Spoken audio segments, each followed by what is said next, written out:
Hey y'all, it's Dr. Shamanda. Welcome back to my channel where we talk about all things mental health, personal finance, and overall strategies to live your best life. And if you are new here, I am a licensed mental health and addictions therapist based out of North Carolina. And I specialize in financial therapy, which is all about helping you heal and understand your relationship with money. But on this channel, y'all, I just share my own journey towards building wealth, saving, investing, paying off debt, all that good stuff. I also share my opinions on things. And today, I want to talk about something real. I truly believe that millennials and now Gen Z, we were lied to about money when it came to finances. And wealth building, all those type of things. Like, I feel like we were definitely lied to. And I don't know if it was intentional. I think that it was a lie in a sense that, you know, the idea that the things that worked for Gen X, baby boomers, whatever, would work for us. And the reality is it didn't. You know, it's not the same anymore.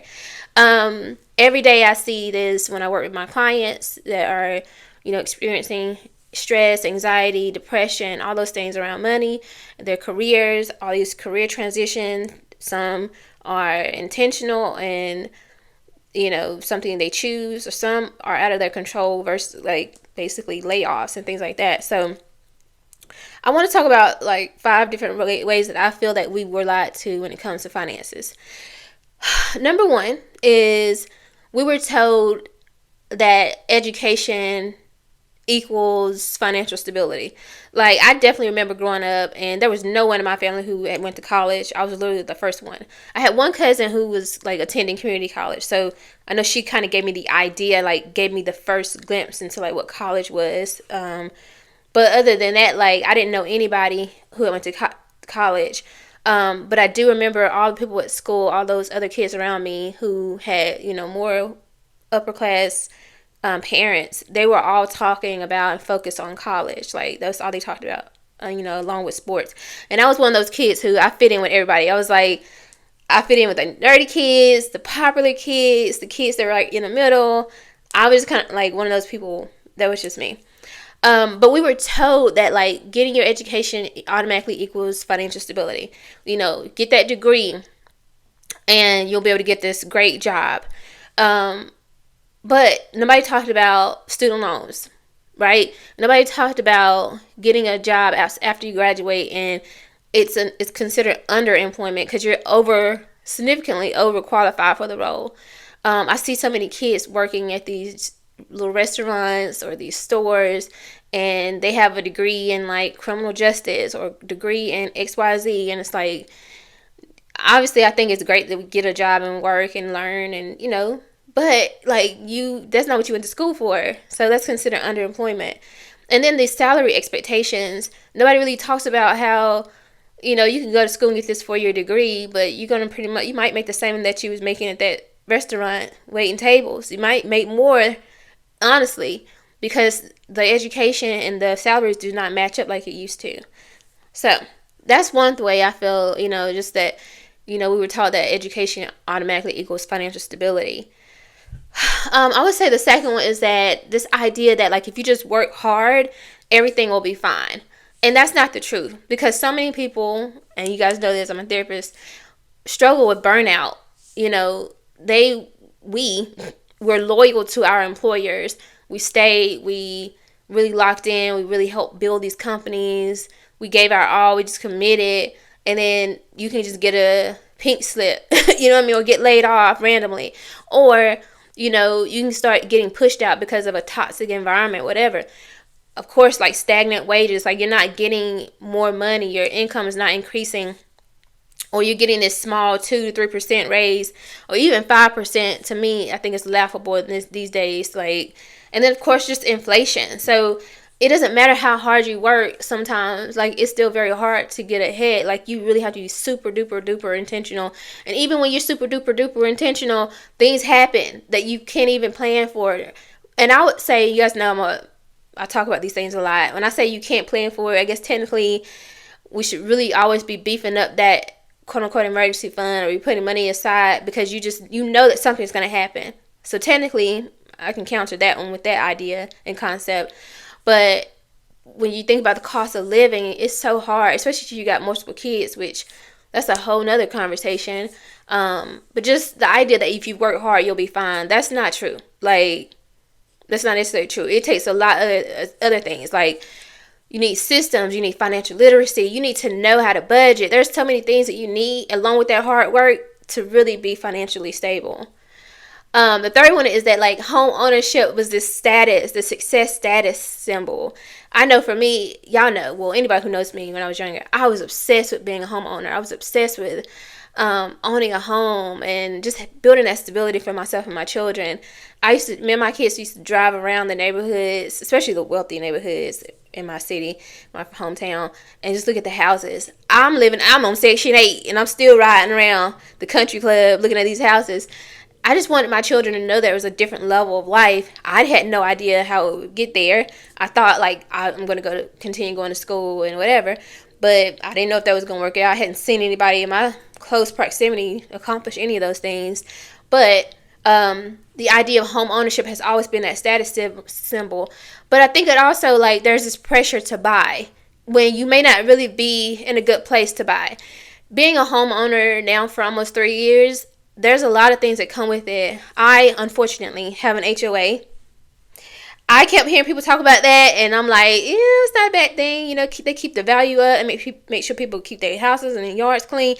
No, they will nitpick about the simplest things. Like, I low-key got to attend to right now. Just I had weeds in my yard. Baby, I don't have no weeds. I went outside and looked.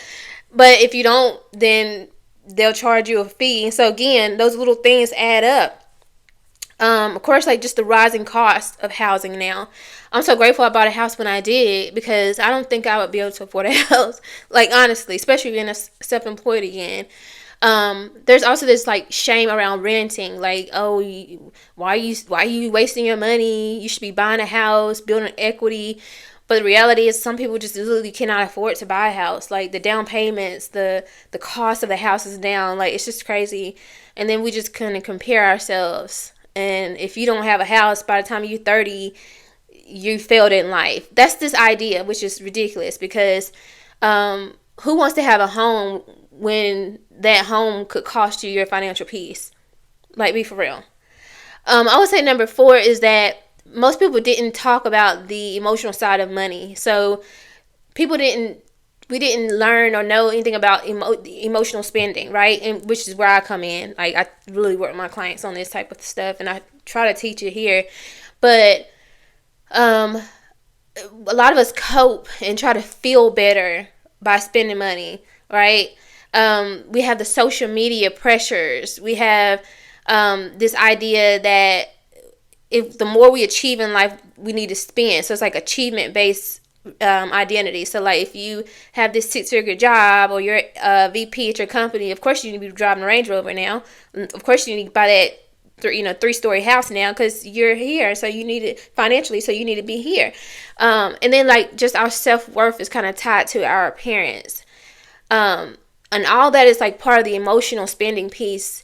And honestly, ain't none of that gonna bring you peace. Like, you have to have an internal sense of self-love. All that stuff is just decoration. It's a mask. But underneath that are people who are depressed, sad, hurt, and really they need a hug from their parents. That's just, I'm not even trying to be funny. I'm serious. I'm saying this as a therapist. Like, you can buy all the stuff you want, but if the real core issue is that you weren't validated as a kid, all that stuff is just decoration.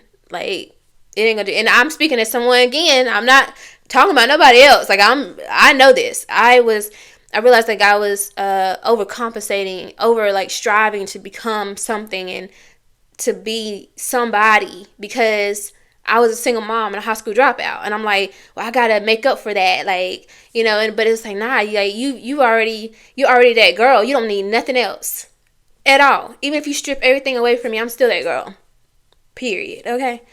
Anyway, I would say the last thing is that, like, financial literacy is just wasn't taught. Like, I know for me, we never talked about money in my house. Growing up, my grandparents, my parents, nobody, like, I would see money being spent or stressed over, things like that. But investing, retirement, budgeting, savings, taxes, building multiple streams of income, all that kind of stuff, that was not talked about. Definitely not investing. I didn't even know anything about investing until I went to the library and started reading about Dave Ramsey and Susie Orman, and I think Dennis Kimbrough, Rich Dad, Poor Dad. Like, when I started reading those type of books and stuff, that's when I understood about investing. And then I started learning about budgeting, taxes. The only thing I knew about that was you get a tax refund at the beginning of the year for your kids. Like, that was it.